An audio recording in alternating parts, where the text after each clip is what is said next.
name is Paul Papish. I'm the maintenance services instructor at Lorain County JVS. Program highlights for the juniors would be OSHA 10-hour certification. That's where we cover job site safety, power tool safety, hand tool safety.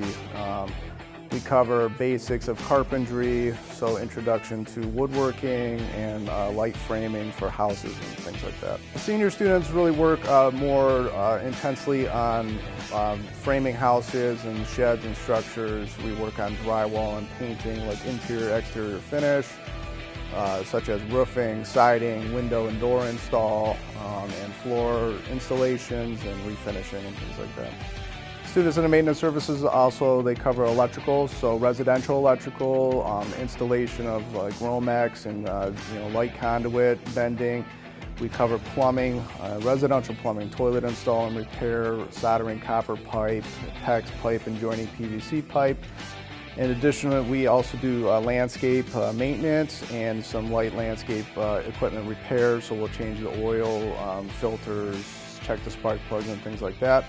And we'll go out on the JVS grounds and we will do some actual landscape maintenance. We'll cut the grass with a zero-turn mower and a push mower, learn how to use a snow blower and a leaf blower and all those good things.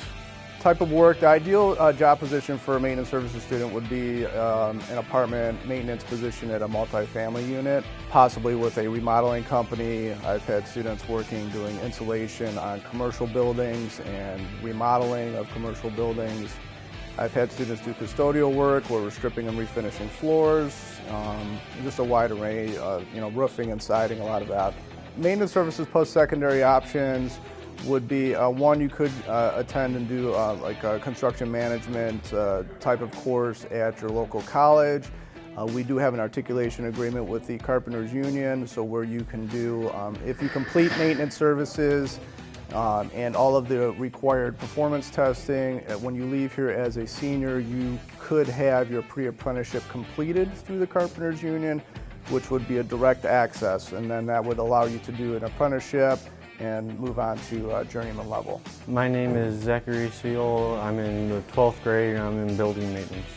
The skills I'm learning is the carpentry work, how to frame a wall, run plumbing, do some electrical work, working on roofing, and a couple other sidings, I think some tiling. The importance of maintenance services career is, it takes us across a wide array of subjects. First, it's going to help you to maintain your personal home when you have that. It's going to help you save money. It's going to help you to go across a multitude of different careers.